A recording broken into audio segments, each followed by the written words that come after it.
Do you know about the Harry Potter actor that got sent to prison?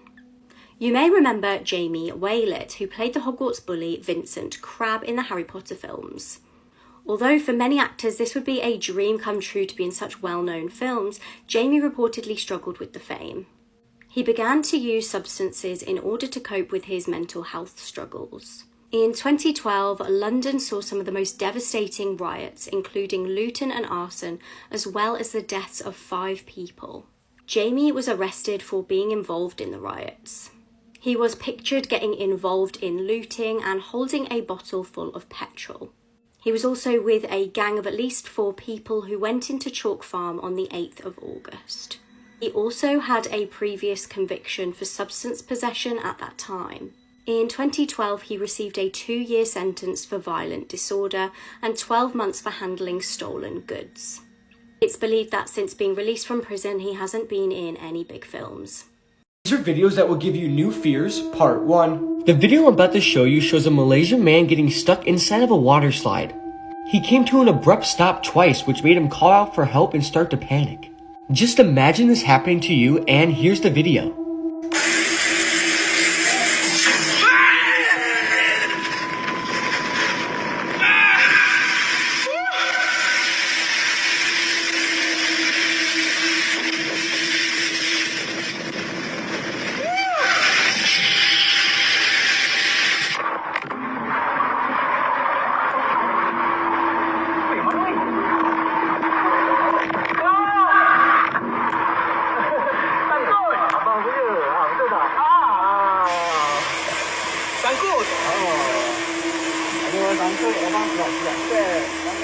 So yeah, I could never imagine getting stuck in a water slide like this, and my claustrophobia would be going crazy. I honestly never want to go on a water slide again after seeing this video. You obviously know what Benadryl is, right? So back in like 2020, there was a where you have to take a certain amount, like a dozen or more, to hallucinate. I don't recommend anybody to like obviously go do it. I'm not saying to go do it, but I'm just saying like people that would hallucinate on Benadryl, it would be bad trips overall. Like they would see spiders, they would see snakes, wasps attacking them. They would hear like familiar voices and unfamiliar voices talking to them, and they would see shadowy figures, and they will also see the Hat Man. Have you ever heard about the Hat Man? The Hat Man, no. It's a sleep paralysis demon. So people around the world has seen this mother for like years, bro. Websites dedicated to this, like people talking about their stories, stuff like that. Everybody would describe them the same way too, like a tall 6 to 8 foot shit, person. bro, 6 he to 8 wears a foot. fedora. You can't really see his face, only like 2 red eyes, and it's always like he's a shadowy figure. And I remember a supporter actually talking about how they had sleep paralysis and they saw saw a man with a hat outside of the window, bro. And keep in mind the window is like mad fucking tall. So I do remember seeing a story about a therapist who had like a patient, and he would always say that he would. This low-key made me even more scared because he was just talking about like a shadow person holding up the fucking curtain. Did you know that Gino D'Acampo actually served time in prison? Many people in the UK absolutely love Gino, who is well known for appearing on daytime television. However, many people don't know that he does have a criminal past. This true crime case honestly reads like a bizarre fan fiction. In 1998, way before he ever appeared on ITV's This Morning, Gino was 21 years old. He was an unknown waiter living in North London. He broke into the home of well-known 80s singer Paul Young. He was known for having hits such as Wherever I Lay My Hat. Gino stole Paul's guitar collection, which was reportedly worth around £4,000. He also stole his platinum disc. Police investigating the crime found that Gino had actually unknowingly left his DNA at the crime scene. He dropped a cigarette butt with his DNA on it. They were able to match this DNA to Gino, and he was sentenced to 2 years in prison. Gino actually reached out to Paul personally to apologise to him just prior to entering the I'm a Celebrity jungle back in 2009. Gino stated that he was involved with the wrong people back then and was on the wrong path. These are videos you can never watch.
not sleeping tonight. This woman was relaxing on a Royal Caribbean cruise trip and then she disappeared without a trace a minute later to never be seen again. Or so we thought. The woman behind me is Amy Bradley. Her father was Ron Bradley and he was observing her just hanging out and sleeping on the cruise. This is around 5:30 a.m. Then all of a sudden he looked back again and she was gone. The father notified everyone on the ship and the authorities immediately. There was a 4-day search for her all over the coast, and there was no trace of her anywhere. Some people suspected that she may have fallen off of the ship and drowned or something like that, or she got swept away by the tide, but here's where the story gets even more interesting. An officer in the US Navy visited a brothel in Barbados and found a woman there claiming to be Amy Bradley. She was begging him to help, saying that she could not leave the brothel because she wasn't allowed to. So now the question is, was Amy Bradley trafficked? And how did that even happen on a cruise ship? Now here's the even sadder part. The US Navy officer didn't even report this at the time. He waited until he was retired because he thought he would get in trouble going to a brothel. So the family didn't find out until way later when he finally came forward. And by that time, the brothel was long gone. However, the family did get a mysterious email from a woman claiming to be Amy. And apparently they stumbled upon an SW website where they saw her. These were like listings, so unfortunately their daughter was definitely trafficked. This just makes me realize how horrible this world is, how scary it can be. Stay safe out there, guys. Let me know what you guys think about this in the comment section below. And as always, these videos are for informational purposes only. This girl killed her mum so that she wouldn't find out she got kicked out of school. On the 3rd of March 2020, police were called to do a welfare check at a property in Ohio.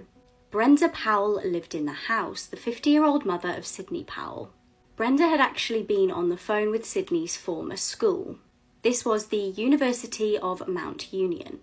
Now, during the telephone call, a staff member heard repeated thuds and screaming, so authorities were alerted. Inside, they found Brenda Powell in a serious condition. She was rushed to hospital but died from her injuries. Brenda had been unaware that her 19-year-old daughter had been kicked out of the school. During her telephone conversation, Brenda was struck in the head and then stabbed nearly 30 times by Sydney. However, when police investigated the murder, Sydney tried to claim that there had been a break-in. She told them that there had been a noise and her mum had instructed her to run away. She said she heard screaming and when she ran back in, her mum was on the floor. Investigators saw through her lies and she eventually changed her story. At her trial, she pled not guilty by reason of insanity. Her defence argued that Sydney was suffering from undiagnosed schizophrenia. They stated that she killed while experiencing a psychotic episode. However, it is rare for people with schizophrenia to act violently. It was concluded that Sydney had been exaggerating her symptoms. She's recently been found guilty and is awaiting sentencing. This is proof we aren't alone. Okay, so this alien-looking creature was recently captured on video, and it literally shapeshifts and it's glowing all these crazy colors. Is this beautiful or terrifying? Here's the video. So yeah, what do you think about this?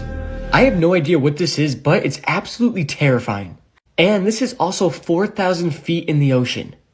So I'm randomly scrolling on TikTok and I found this post claiming that they found the Malaysian aircraft that crashed 10 years ago, MH370 to be exact. And I was like, wait, pause. There's no way it's that intact after that many years. So I went to Google it and of course, it's fake. This video did have a ton of views and likes though, 826,000 likes. But if we look closer at this video, this looks very AI generated. Like they definitely typed in like Malaysian flight MH370 crashed, retro filter, or something like that. I feel like dropping from an altitude and hitting the ocean from that high, you know, it feels like concrete after 40 feet. The plane would be shredded and torn apart. But I did find an article that Malaysia did authorize a new hunt for the aircraft. They're getting help from a robotics company. They might be using sonar and other things to try to help and find the plane's location. But it still remains a mystery today how this plane even vanished. And honestly, where did this plane even go?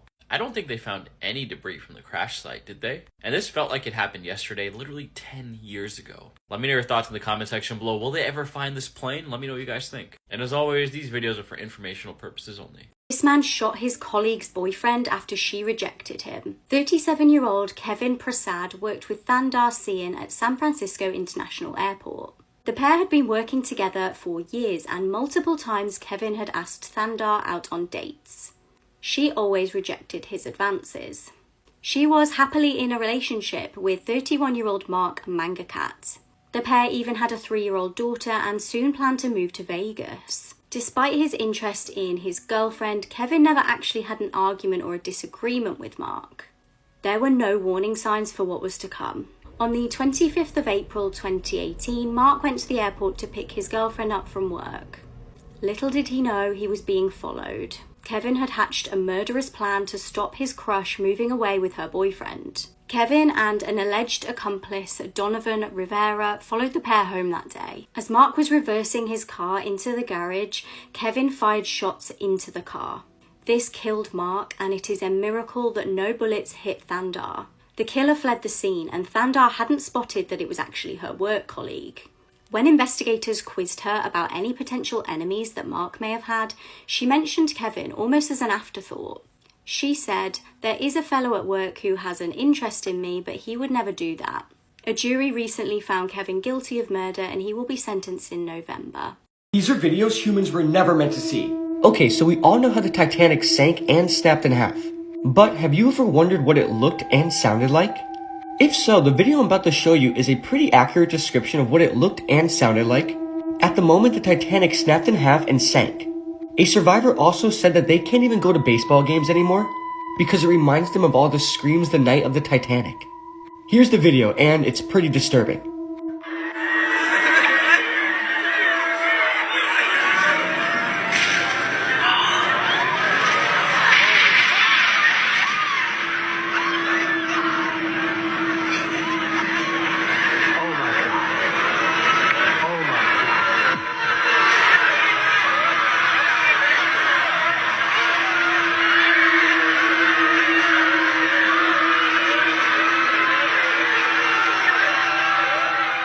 So yeah, that video is absolutely disturbing. Just imagine being there while the Titanic's sinking in the middle of the ocean at night. It's something straight out of your nightmares.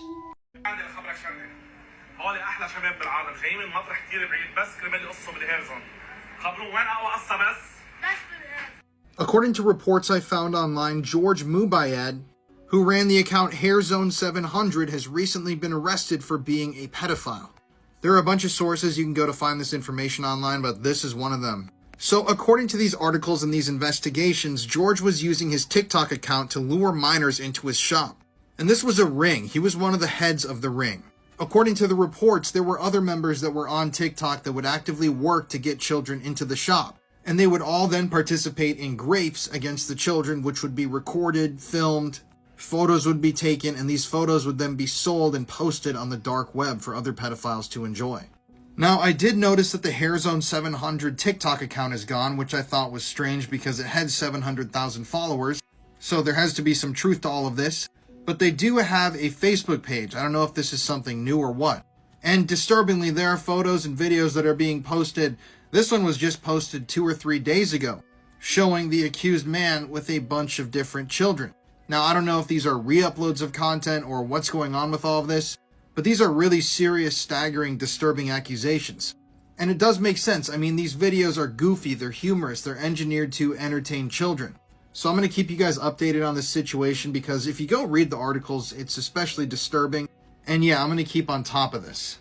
This teenager killed his ex-girlfriend for a free cooked breakfast. Back in 2010, 15-year-old Joshua Davis was in a relationship with Becca Aylward. The pair were the same age and they both went to Bridgend High School in Wales.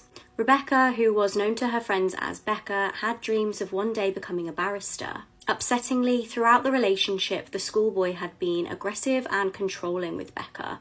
He'd even sent texts to his friends bragging that one day he might kill her.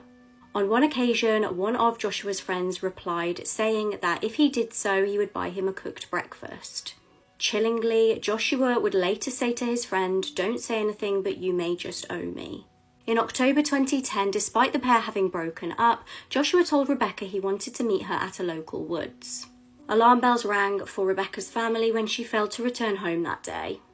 No one knew that she had been lured to the woods by Joshua for him to kill her. He had beaten her to death with a rock. Her body was discovered the following day at 9 a.m. face down on the ground. The same day that Joshua had killed Rebecca, he sent texts to her phone to make it look like he was concerned about her. However, the truth did eventually emerge. Thankfully, Rebecca's parents knew that it was Joshua she was intending on meeting, so police investigated him. They confiscated his phone, and the evidence on the phone was enough to arrest him. Joshua and his friends tried to blame each other for the killing, but he was finally found guilty of the hideous crime. Shockingly, he only got 14 years in prison, and the 14 years is nearly up. This doctor in Kansas was recently charged with an incredibly disturbing crime. Meet Brian Albers. Brian is a pediatric neurologist in Kansas City, Missouri. Before his arrest, this is where he worked, at the Overland Park Medical Center.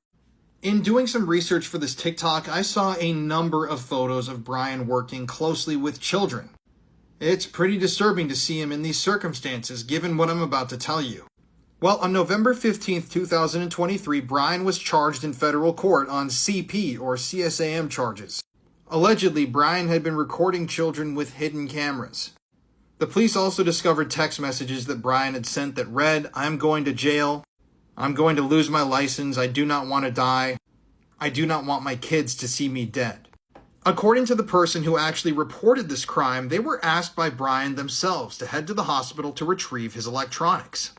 Brian then asked the person to destroy these electronics because they contained, quote, bad stuff. Upon searching these devices, the authorities discovered something disturbing. They discovered over 1,006 explicit videos. Brian had been recording videos of his young patients using hidden cameras from December of 2020 all the way up until October of 2023. And yeah, you heard me say that right. He had over 1,000 videos on his devices. I think that makes these news reports that are still online that feature Brian interacting with children all the more disturbing. So Brian was taken into custody on November 16th, and the FBI is now actively asking people to provide any information they have about him. And I don't think the future looks too bright for Brian. This woman murdered a teenager because it was on her bucket list. It was 2016 and Gemma Lilly was 26 years old. She was obsessed with serial killers and she'd emigrated to Australia 6 years earlier back in 2010. She was originally from Lincolnshire and had a troubled upbringing. Her fascination with crime and horror was a dark one, and disturbingly, she even put murdering someone on her bucket list. Her housemate was 44-year-old Trudy Lennon. She was actually introduced by a mutual friend to Trudy. Trudy had been struggling financially and actually had 2 children to feed, so the pair decided to live together in order to share bills. At this point, the women started sharing disturbing fantasies about killing someone. Some of these were even documented in the online chats that the pair had. They used the code names SOS and Corvina. Within the space of just 3 weeks living together, the pair hatched a sickening plan. Terrifyingly, in the days leading up to the plan, the pair bought a circular saw, bleach, cement, a drop sheet, a large plastic barrel, and some acetone. Trudy identified their victim. Aaron Page was friends with one of Trudy's sons, and she decided they would lure him to the flat. They used the excuse of needing Aaron to come and install some games onto their computers. As he obliged, Gemma came up behind him and strangled him with a wire. She then stabbed him 3 times. They buried him in a shallow grave and attempted to cover it with concrete. Aaron was reported missing on the 14th of June after failing to return home. It was on the 20th of June that police were able to track Aaron's last call to Gemma's phone, which led them to investigate her. They searched the property and found Aaron's body along with the knife and the saw. Police even found CCTV evidence from Gemma's own CCTV camera. In 2018, both women were sentenced to life with a minimum term of 28 years. The German pedophile campsite is one of the most disturbing stories I've ever researched. A pedophile ring was operating at a campsite in Germany from 1998 to 2018. What was happening was a group of men was luring children to this campsite. Disturbingly, the kids' ages ranged from 3 years old to 14 years old. And once they were at this campsite, the cameras were turned on and the children were violently sexually assaulted. All on video. Once the kids were there, they were promised laptops, horseback riding lessons, bicycles if they complied with the abuse. And sadly, for 2 decades, nobody listened to these children. Some of the kids' parents even tried to go to authorities, but they never looked into this seriously. This disgusting group of men lured a group of underage boys at one point to a garden shed, and they then kept them locked up in there with no food or water for days. And these men would take turns going into the shed and assaulting each child one by one on camera. This footage was eventually uploaded to the dark web, and hundreds, thousands of pedophiles across the world clicked on this, downloaded this, and saved this to their sick collections. So like I said, this was a hardcore pedophile ring being operated at this campsite. Now, the authorities claim that they caught all of the men responsible, but who really knows? This was a period of 20 years that these crimes happened over, and there was a recorded 450 different sexual assaults on children. And those are just the assaults that the authorities actually know about. But disturbingly, we still don't know what these perpetrators look like, and the public doesn't even know their last name. That's because German privacy laws protect them. So this is Adrian V., one of the pedophile ring's ringleaders. But in every photo of these guys online, their faces are blurred or they're obscured. And like I said, their full identities have never been released. I don't know what the point of that is, but it's got to be one of the dumbest laws that I have ever read about. Oh yeah, and you ready to get angry? The two men at the top of this pedophile empire who had victimized 23 children over 450 times, a lot of those times on camera. They had destroyed 23 different childhoods. They were sentenced to 14 years in prison. Another one was sentenced to 12 years in prison, and another one was sentenced to 10 years in prison. So for that many assaults on camera, footage that's shared to the dark web to thousands of other pedophiles, for destroying the childhoods and lives of 23 children, which are going to be people, adults, the maximum sentence received was 14 years. This should upset you, this should offend you, and this is definitely concerning because just a day ago, Germany lowered the minimum time that you need to spend in prison 1 year to 6 months if they find CP or CSAM on any of your devices. So they just recently decided to punish pedophiles less severely. If you want to hear more true crime stories, listen to the podcast that I co-host with my wife, Courtney, Murder in America. It's available now on all streaming platforms. I've worked with pedophiles for years. Do you know where they get their sexual images? The Wall Street Journal published a huge article on parent-managed minor accounts. So this is one of the most disturbing rabbit holes I've gone down. I would definitely go check out that woman's TikTok who first brought this to my attention. But I want to explore this article that she's talking about. So what you see behind me are real comments left on the posts of child influencers. Basically, what a child influencer is a kid who's not old enough to sign up for Instagram or Facebook. So their own parents make them an account and manage it for them, which for some reason is legal. So in the article, they discuss how more suggestive content gets more comments and likes, and that pushes these parents or guardians to post more racy stuff, more racy images and videos of their own children. But how disturbing, they're making these racy posts and people are commenting, it's like a candy store or God bless Instamoms. And these parents even said that when they report predators to Instagram or Facebook, they're typically met with silence or indifference. But it seems like these parents are really trying to shift the blame. I'm just going to let you pause and read that. That's a description of a real photo that was posted on a child influencer account. And just look at these comments. These are real comments left by adults on a child's Instagram photo. But it doesn't end there. So the New York Times didn't actually want to show the photos that they're talking about. So they just described them. A 7-year-old girl faces the camera in athletic shorts and a top doing a standing split in front of a wall. I mean, just read these. These are all real photos posted on these accounts. And there are so many examples of these disturbing posts. These parents and guardians are posting these disturbing images of their own kids online for financial gain. Now, even more disturbingly, only accounts with more than 500 followers and multiple images of children in form-fitting or revealing attire were included in the analysis. I mean, just look at some of the posts that were on these accounts. Pause to read. And the authors of this article actually used software to determine which of these images were racy.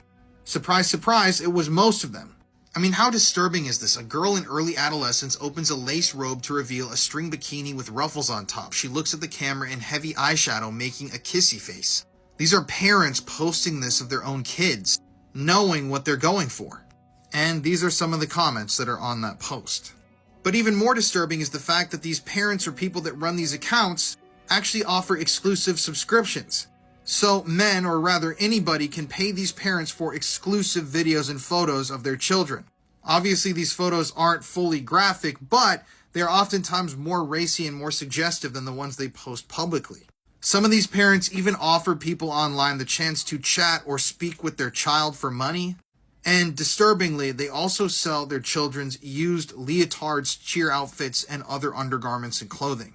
So obviously in these articles, they discuss how parents know that they're producing content that might get some people excited, mainly pedophiles. And they continue to post it, they continue to push to see how graphic or racy they can get, and all they care about is the money. They don't care about their child. They don't care about anything. I mean, truly, I would recommend you go read these 2 articles. It's one of the most disturbing kind of deep dives I've done in a while. And it's wild that absolutely nothing is being done about this problem. It's wild that this is legal. I mean, this should definitely be illegal. And yeah, this is haunting stuff. This is the most notorious priest in all of Australia, Bernard McGrath. And because people roast me for this, he is considered to be the notorious offender in the most notorious religious order in Australia. And yes, he's a pedophile, of course. Bernard was born in 1947 in Christchurch, New Zealand, and his father was a butcher who was previously involved with the church and wanted his son to live a life according to God and be involved with the church himself. So in 1968, Bernard took his vows, and in early 1969, he became a scholastic and worked in psychiatric wards. Keep in mind, he had taken a vow of chastity, but he reported that during his time here, he had a sexual relationship with another man, a fellow priest named Brother Berkmans Moynihan. So in 1974, he was transferred to the Maryland School in Christchurch. The prior at the school was Brother Roger Maloney, and apparently in his years at the school, Roger had fostered an environment of sexual abuse and terror. Roger Maloney would eventually be convicted of child sex abuse, but he allegedly forced Bernard to perform sex acts on him, just to keep his job. But even though written complaints were made about Roger and Bernard, nothing happened, and Roger was eventually transferred to the Vatican to work as a pharmacist. And after sexually abusing kids at this school, Bernard was transferred to another school for disadvantaged kids. By the way, this is a picture of Bernard and Roger, if you were wondering. So in 1981, Bernard became the headmaster of a school named Kendall Grange. And it was here where he had access to hundreds of disadvantaged boys who lived there on property. And he sexually abused a majority of these young boys. Parents made complaints that they heard that the headmaster was touching their children, but nothing was ever done about this. In 1992, however, Bernard was brought to a meeting with Father Brian Lucas. At the time, a lot of people had been reporting that priests and brothers had been touching children inside of churches, so Lucas was kind of the figurehead for the church's response, and he was trying to remediate all of these actions. And when Bernard met with him, he said that there would be a lot of allegations coming out against him, and so he was sent to a rehabilitation center in America. But then in 1993, legal troubles began for Bernard. All of his victims began to come forward, and he was imprisoned for a number of years. This would be his first of 5 different trials that he was involved with that lasted from 1993 all the way up to 2019. And in total, he would be sentenced to about 68 years in prison for over 100 counts of abuse against boys. Obviously, he abused hundreds of children, but these were just the accounts that they could prove. And some of these accounts of the abuse are absolutely horrific. I can't read them here on TikTok, but he did terrible, terrible things to these young children. So Bernard was a part of the St. John of God order, and there were a ton of different members of this order that were eventually convicted of child sex abuse. I mean, take a look here. These are just a few of the members that were convicted eventually as well. But one of the most shocking things about this case is the cover-up. So as far back as 1977, people were reporting that Bernard was touching children in these schools. And even though this was brought up to many people in powerful positions, they always transferred Bernard, attempted to silence parents and other people that were reporting this abuse. And yeah, they never reported him to police. Thank God, though, that now he's in prison. A real man of God. This is by far the worst video to come out in 2024, and this is a massive trigger warning. The video that I'm about to explain was released extremely recently, and it comes out of the current civil war going on in Myanmar right now. It's pretty long, lasting 9 minutes and 58 seconds in length, and it was recorded in the middle of the night in a rural location in Myanmar. As you play the video, you see 4 captives sitting on the road, and all of them have their hands tied behind their backs, and they are all surrounded by rebels with a variety of weapons like knives, machetes, swords, and guns. A few seconds into the video, one of the captives who is sitting on the ground is being interrogated by a rebel who is carrying a makeshift machete, but despite this, it's insanely sharp. While he is interrogating the victim, he takes the machete and attempts to slice off the man's left ear, though you can't see it because the left side of his face isn't facing the camera. However, the man with the machete then begins to slice off the victim's right ear with the machete, which is able to be seen. The machete cuts through the ear very easily, and in a second his ear is hanging off his head by a couple of strands of skin as blood leaks. The killer continues to ask questions, and you can tell the victim's voice changes. It sounds like he's trying to fight back tears. The man with the machete continues to question the victim and pokes the machete hard into the victim's face, and blood leaks more. The victim tries his best to answer the questions, but you hear him struggle to hold it together due to the fear of the situation and the pain he is in. The interrogator then begins to get angrier and angrier and raises his voice. He then pulls the victim's head down, which exposes the back of his neck, and he hits the area twice with the machete. Then, as the victim is hunched forwards with the back of his neck exposed, the man with the machete stands up and strikes the back of the victim's neck with the blade extremely hard. It almost totally decapitates him. The man's body then falls to the ground, and the only thing keeping his head on his body is the skin on the front of his neck. As the victim's body lays on the floor, blood begins to puddle. The second victim is then interrogated. He's on his knees with his hands tied behind his back. He's leaning forward, exposing the back of his neck as the killer with the machete holds the blade against him as he asks questions. The killer isn't patient at all with the second victim, and after a few seconds, he takes the machete and brings it down very hard in the back of the victim's neck. It cuts through the spinal cord, making a loud cracking sound, and it technically half decapitates the man, and he was instantly killed by the machete hit. The killer with the machete then strikes the corpse's arm 3 times below the shoulder, and the arm is almost completely severed as blood continues to stain the ground around. A couple of other rebels then enter the shot and begin stabbing the victim's corpse. They continue stabbing and hacking both of the victim's corpses, and one is even decapitated, and the head is held up to the camera. The final 2 victims are then interrogated as they are surrounded by rebels. And at this point you see just how much rebels there are. There has to be at least 15. One of the final victims, who is a bald man, already had both of his ears severed and blood is dripping very bad. The man to his right then has both of his ears severed, but at this point something really strange happens. The bald man, whose ears have been severed, then randomly begins to bleed a lot more. The dripping blood from his ears then turns to multiple streams of blood. Think of it like poking a hole in a water bottle and squeezing it. The man to his right then out of nowhere gets hit with the machete in the back of his neck and falls to the ground, and he is instantly killed by the blow. The corpse is then stabbed multiple times with a sword. The rebels then point knives and swords at the bald man as they mock him. They seem to be very interested in how he is bleeding. Streams of blood are spraying from both of his severed ears even after all of these minutes. And as the video ends, one of the men swings a sword into the side of the bald man's neck and it drops him, and the video then concludes. This video is just inhumane and brutal, and I don't recommend searching for it. It's by far the worst war crime caught on camera, and it's definitely the worst video to come out in 2024. And as we know, there has been plenty of awful videos. This video is horrific on every level, and the emotions and feeling it gives off is truly awful and just sad. Sometimes true for stranger than fiction. The case of Richard Trenton Chase is a story which even the most depraved horror writer would struggle to create. Over the course of 4 weeks spanning across 1977 and 1978, Richard Chase took the lives of 6 innocent victims in Sacramento, California. His murders gradually progressed in violence, beginning with drive-by shootings and culminated in acts of cannibalism. Okay, yeah, our timelines are definitely messed up. I just learned that Oxford University in the UK is actually older than the Aztec Empire. So here's part 3. And before we dive in, I just want to thank everyone who listened, because we are number 6 on the charts. So when Oxford was founded, they still thought the sun revolved around the earth. And they didn't know gravity was a thing for another 500 years. The last guillotining not only happened after Star Wars had already come out, but some of them were actually filmed. The last person to be executed by firing squad in the United States was executed the day Toy Story 3 came out. This one's crazy. William Shatner, James Dean, born in the same year. Harriet Tubman could have heard that the Titanic sank on the radio. And Shirley Temple could have had an Instagram account. And lastly, someone who witnessed Lincoln's assassination in person later went on to talk about it on a CBS game show. Notorious BTK killer is a prime suspect in 2 unsolved murders. Dennis Rader, the convicted BTK killer, is back in the headlines after officers have been digging up his former backyard. The 1976 missing persons case of Cynthia Kinney from Oklahoma has sparked the search. The investigation has apparently uncovered possible connections to other missing people and unsolved murders. These have taken place in Kansas and Missouri, and police believe they are potentially linked to Dennis. The FBI are now looking at matching up pieces of evidence that they have with pieces of clothing that are in Polaroids that Dennis took. They may be able to then see if the pieces of evidence match the DNA of the victims. They are looking in particular at a distinctive red blanket, which was in a Polaroid that Dennis took.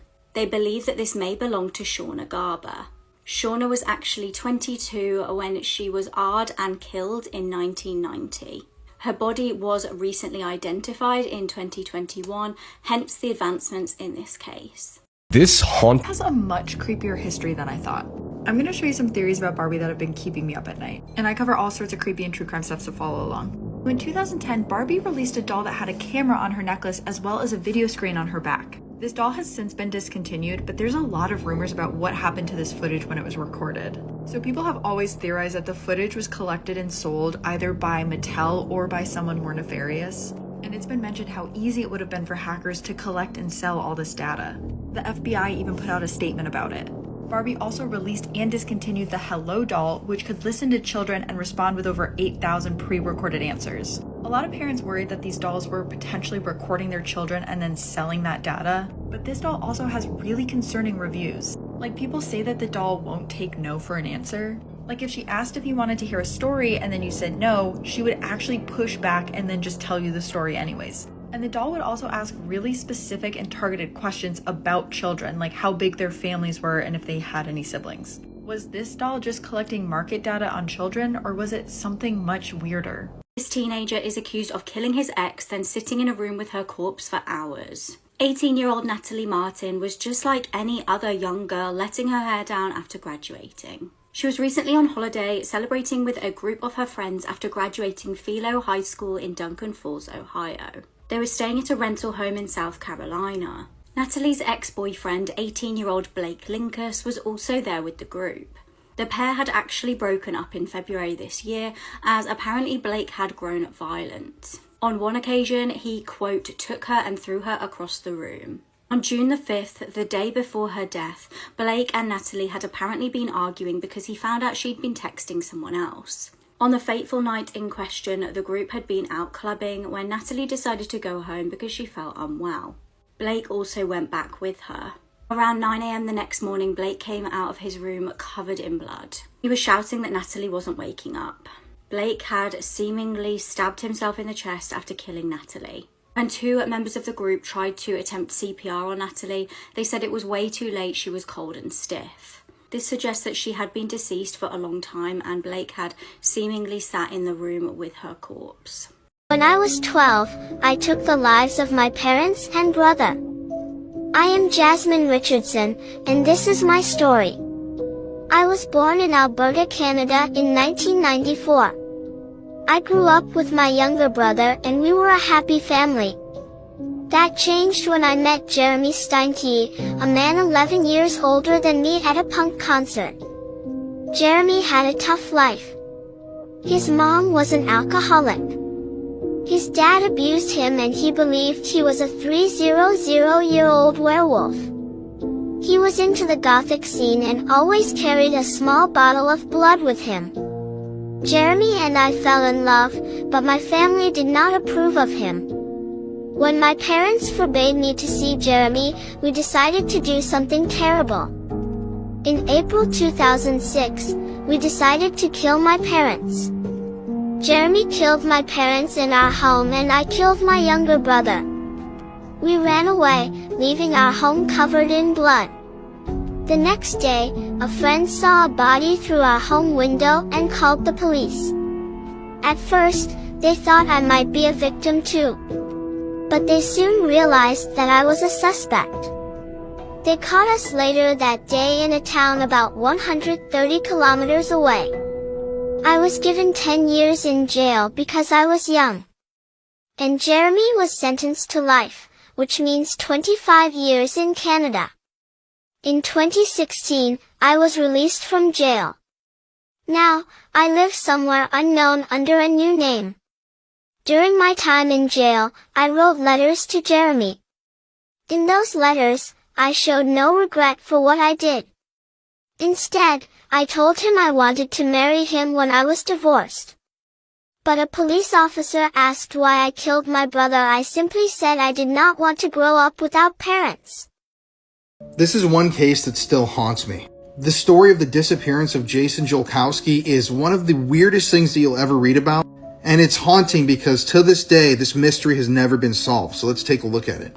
So this is Jason Jolkowski. He was born in 1981 and lived in Omaha, Nebraska all his life. And this story takes place in 2001. So on Wednesday, June 13th, 2001, Jason was called into work early.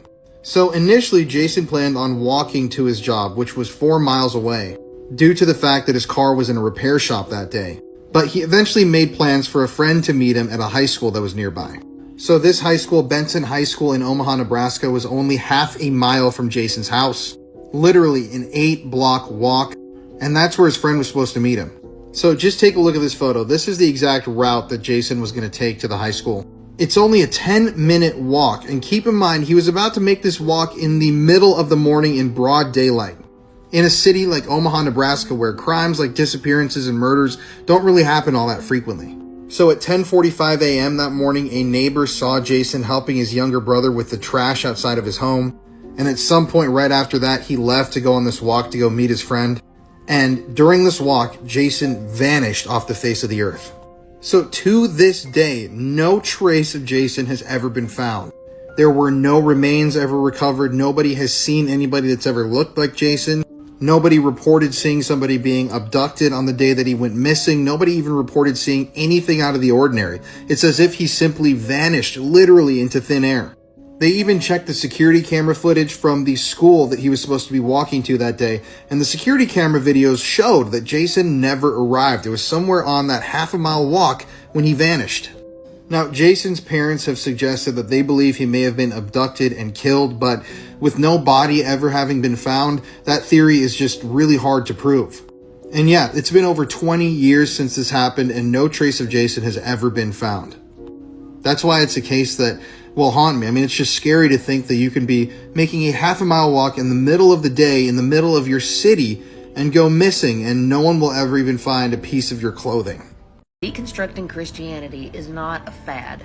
Hey y'all, I'm Jordan. I was raised in a very devout Christian home. I was a worship leader for 10 years. I was a missionary, and I am currently deconstructing my relationship with Christian culture and the Christian faith. And the fact that I'm doing this publicly and that I am documenting in real time my questions and what I'm wrestling with has caused a lot of Christians to be extremely upset, hurt, angry at me. I get a lot of messages saying that I'm a stumbling block, that I'm just trying to cause strife, that I'm trying to derail people's faith, none of which is true. And just recently I heard an angry Christian talking about deconstruction and how it's a new fad right now and that all the millennials in their 30s are doing it because it's a bandwagon and it's the chic, hip thing to do. And the truth is, yes, there is a huge movement going on right now amongst millennials, people in their late 20s, mid 30s, even up into their 40s, of people who are completely pulling their faith apart, kind of like an old car that keeps smoking and keeps breaking down, you know.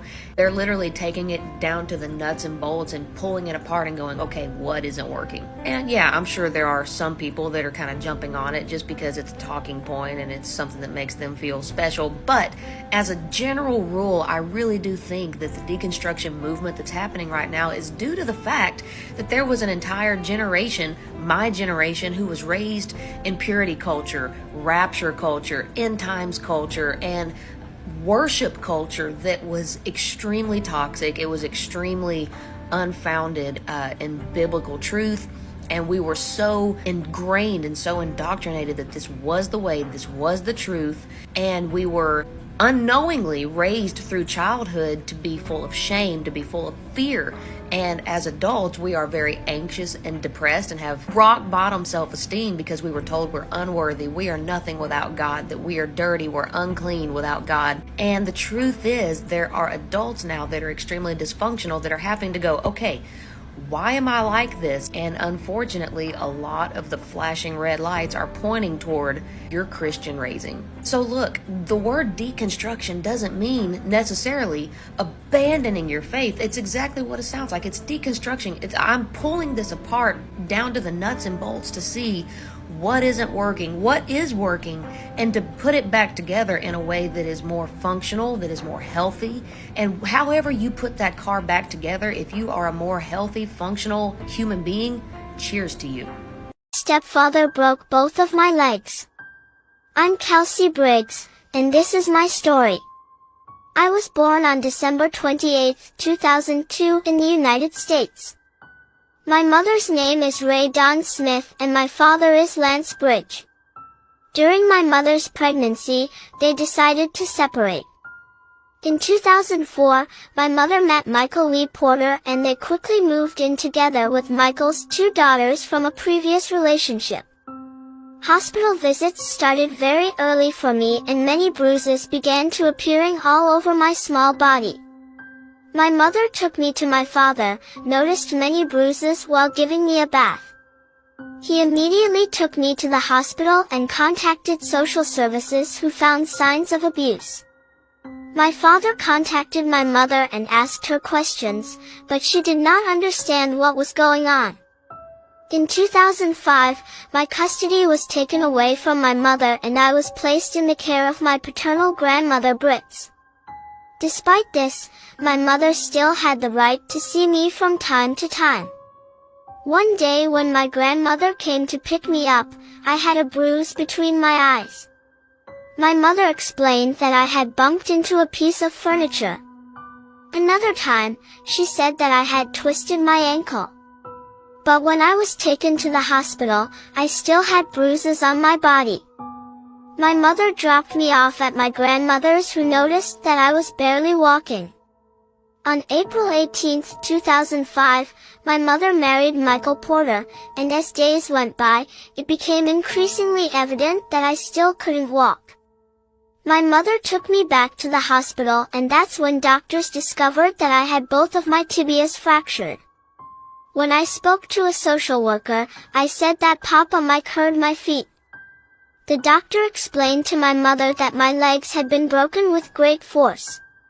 On May 2nd, my custody was taken away from mother and grandmother, both suspected of abuse. On June 15th, my custody was returned to my mother, but social services continued to closely monitor her. On October 11, 2005, while I was with my mother, Michael asked Ray to pick up his daughters from school. When she returned from the school, she found an ambulance outside the house and realized that I was not breathing. I was declared dead at just 2.5 years old. The autopsy revealed that there had been an abdominal trauma that caused internal bleeding. I also had several bruises on my arms, belly, back, and legs, and I had also been raped. One of Michael's daughters stated that her father was not sane when my mother was around and that he regularly hit my head against the wall. My mother was sentenced to 27 years in prison for failure to sister person in danger, and Michael Porter was sentenced to only 30 years in prison. Thanks for listening to my story, and don't forget to subscribe if you want more story. This OF model allegedly murdered her boyfriend in 2022. This is the story of Courtney Clinton. So before all of this went down, Courtney was a famous model on the internet, if you know what I mean. She had a large OF page, and she frequently posted her travels around the world funded by her own endeavors online. She was also really into fitness and entered a lot of fitness competitions in the past. So at the time of this murder, Courtney had about 2 million followers on Instagram, like she was a full-on famous influencer. And at some point in her journey, Courtney met this guy, Christian Obinselli. They started dating, and it seemed like they had a really good relationship from the outside if you were somebody to just follow their social media. But friends and family knew there was a darkness lurking beneath the surface of the couple. They were fighting, they were always, doing things to each other. And this would all come to a head in April of 2022. So initially, when the police were called to the couple's apartment in April of 2022, they found Courtney in there covered in her boyfriend's blood, holding his bloody body. This is how her hands looked upon her arrest. And yeah, she was obviously very distraught, but she initially claimed that she had stabbed her boyfriend in self-defense. And this is the angle that Courtney's lawyers have been going for the entire time since her arrest, that because of their relationship and the domestic violence that was happening in the relationship, Courtney had to stab her boyfriend because he had been attacking her that night. But then, when the charges were announced against Courtney, prosecutors released this damning video from the elevator in their apartment complex, which clearly shows Courtney beating the hell out of her boyfriend Christian. I mean, that full video is online, and it is very clear that Christian is trying to de-escalate the situation, and Courtney will not let whatever's happening go and is just wailing on him. Now, Courtney's lawyers, in preparing for the trial, have said that they've identified a couple of times when police have been involved in the disputes between the couple, and they claim that it's going to show that Christian was an aggressor towards Courtney. But Christian's family and attorneys obviously are claiming that Christian was the victim here of domestic violence. And on that day, when Courtney stabbed him in the chest and sliced open one of his arteries, which caused him to die, she was the only one attacking anybody in the apartment. So I'm really curious to see how this trial is going to pan out, and when we get some sort of an update on this, I will be sure to let you guys know what's happening.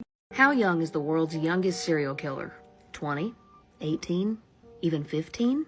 This age reveal at the end of the story will shock you. Amarjit Saddah killed 3 people in separate incidences between 2006 and 2007, including 2 family members. This story takes place in India, and we're going to start in 2007 with a missing baby. A young woman had left her 6-month-old baby in the care of a primary school, and when she had come back, the baby was missing. Now, of course, immediately this baby's family was frantic, and they all began pointing fingers at one individual, Amarjit Saddah. They're quoted as having said they knew he had a dark streak and he was not like the other boys his age. Villagers called the police and said, "You need to speak to this boy." And the police initially dismissed them, saying, "There's no way a boy that young is going to know anything about that missing baby." Ultimately, the police listened to the villagers and tried to speak with Saddah, and his parents were hesitant to let him speak to the police. And the disturbing fact is, the reason the parents were hesitant to let their son speak to the police was because they already knew that the boy had killed his cousin and his baby sister. They didn't bother getting the police involved with that, even knowing what their son had done, because it was a family matter. But eventually, after pressure from the police, Saddah's parents did let him speak to the police. And it was at this point that Amarjit Saddah admitted to the police what he had done.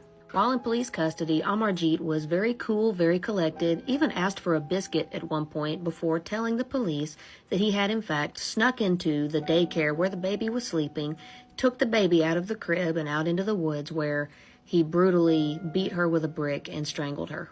He also admitted to having killed his 8-month-old baby sister in the same fashion, as well as his 6-year-old cousin. The father of this 6-year-old cousin was one of the family members who kept Saddah's crimes under wraps. Family loyalty was obviously a big deal in the Saddah family. But again, with the outcry for this baby infant to be found, they could no longer keep a lid on this, and the monster that this boy was came to light. And the shocking truth is, this boy was only 7 years old.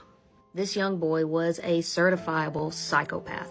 He smiled all through his police interrogation, had zero remorse for what he had done, and had taken a chilling delight in the pain that he caused these children before he ultimately killed them. India does not allow children to be sentenced to death or to even be jailed, and so he was put into a children's home until he turned 18. Saddah was released, and to this day, he is unaccounted for and on the loose. That was my bad. I was playing the game, and I got butt down the phone. That was my bad. What? No. It's only me home. Okay, so this was just an accident. You call 911. Did you say you killed 2 people or something like that? Rainbow 16. I had my headset on. Okay, how old are you? 17. You're 17. Do you have a driver's license or no? No. Okay. I don't have a driver's license. Are you? Where's your parents at? Work. Okay. No. Do you want me to talk to your mom? Yeah, you can. You're not in any trouble, man. All right. If it's an accident... Hey, is this Elijah's mom? Okay. Yeah. Hey, so what happened is, I guess he's saying that he was playing a video game, and in the process of accidentally calling 911, he said that he killed 2 people, but he was talking about on the game. So we thought that there was a double murder, so we showed up to your house with a bunch of us. That's why we're here talking to your son, okay? So there's nothing to be worried about, okay? Yeah, I got a call. Yeah, we're just trying to, we're just doing our due diligence here, trying to figure everything out and make sure that everybody's okay, because we have to do that when we get a 911 call.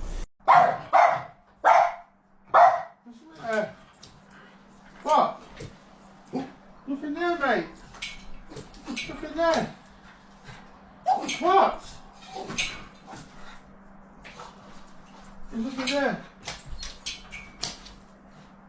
Earlier this week, a lifeguard in Malibu, California opened up a barrel that was on the beach only to find a body inside, and now a homicide investigation is underway. This past Sunday, a maintenance worker at the Malibu Lagoon State Beach saw a black plastic barrel floating in the lagoon and brought it in with a kayak. He didn't open it at the time, but the next morning, a lifeguard on duty spotted the same barrel back out in the lagoon. He swam out and brought it back into the beach, and when he noticed how heavy it was, he opened it to see what was inside. And that's when he found a man's body. The origin of the barrel is unclear, but it's possible that it was brought in with the tide from the ocean. The man's identity has still yet to be remained as well, and homicide detectives are now investigating and have not released many details. However, they did note that the foot did not look very decomposed, indicating that the body may have not been in there very long. Investigators are also looking into security footage in the area to try to determine where the barrel may have come from and who may have disposed of it. Like I said, they have yet to identify the remains, and the investigation is ongoing. But this is just so eerie, and I hope they can figure it out quickly. It's a moment in court that shocked everyone. The sister of a slain 13-year-old cheerleader dropping heart-shaped stones into a glass. One after another, the glass fills up until she reaches the number 114. This jar now holds 114 stones, one for each of the 114 stab wounds that my sister had to endure. Tristan Bailey, last seen wearing her cheerleader uniform, went missing on Mother's Day 2 years ago in Jacksonville, Florida. This surveillance video shows her at 1:15 a.m. She's walking with a 14-year-old classmate, Aiden Fucci. When police picked up Fucci for questioning, he posted this truly disturbing photo of himself in the back of a police car, giving the V sign with the caption, "Hey guys, has anybody seen Tristan lately?" He also posted a Snapchat video. I'm having fun in a car. During his police interrogation, Fucci's parents scolded him for posting on social media. Snapchat that you did was not very smart. Not a Snapchat thing you did. It's all over. You're all over the internet and everywhere. Tristan's body was discovered in a secluded wooded area. She had been stabbed 114 times. Fucci pleaded guilty to first-degree murder. At his sentencing hearing, each of Tristan's siblings and her parents all dropped stones into the jar. So impactful, it just absolutely stopped everybody. Complete quiet in court. Fucci presented this handwritten apology. "I'm sorry for all the pain I caused the Bailey family. I know my apology will not fix anything or bring her back." That didn't sway the judge, who sentenced Fucci to the maximum penalty allowable under Florida law. There is only one appropriate sentence in this case. I sentence you to life in prison. The kids in this video look like a happy family filming a TikTok. One of the girls is adopted, and what she does to her siblings will make you feel sick. This case has been compared to the movie Orphan. So on the 10th of December 2021, his father from the Philippines, his name is Cruz, he gets the type of phone call no parent ever wants to receive. At exactly 3 p.m, police inform him that 3 intruders have entered his house and taken the lives of his 2 biological children. 18-year-old Gwen, this girl, and 16-year-old Lewis. The pair had been brutally attacked by a baseball bat and hammer. Now, surviving the incident was their 16-year-old daughter named Janice. As you saw from the beginning, Janice was close to her sibling, often seen having fun, dancing, and laughing with them. So it was understandable that she was distraught. When police asked her what happened, she told them that 3 intruders entered the house. She was lucky enough to escape because she ran to her bedroom, but her other 2 siblings were just not fast enough. Now, Janice had only been taken in by this family 5 months earlier. She had formed a close friendship with Gwen and begged her parents to take Janice in. She told her parents that Janice was an orphan who came from a really tough background. And despite the family having limited resources, they agreed. And Janice joined the family. She was welcomed in and all seemed well on the surface. Now, this attack completely devastated the family. As investigators looked into the case, they noticed something very troubling. Nothing in the family home had been stolen, and the weapons used against the 2 victims were actually owned by the family. In fact, the baseball bat had been stored in Janice's room, which means the thieves would have had to have entered the room. Police also found a bag of clothes belonging to Janice at the back of the house. Those clothes were covered in blood, and she had specifically changed before police arrived. It was becoming clear to police what really happened, and Janice was arrested. She ended up confessing. It must be noted that she had the help of 2 other assailants. As they looked into Janice's past, they realized she wasn't even an orphan. She was sentenced to 30 years in prison. So why did Janice do this? She'd been taken in by a warm, loving family after all. Well, the parents of the 2 victims believed Janice wanted to be their only child. She had done this out of jealousy. She wanted to be the only one who got their love and affection. My name's Harves, and I talk about true crime cases. If you want to hear more content like this, I suggest you follow.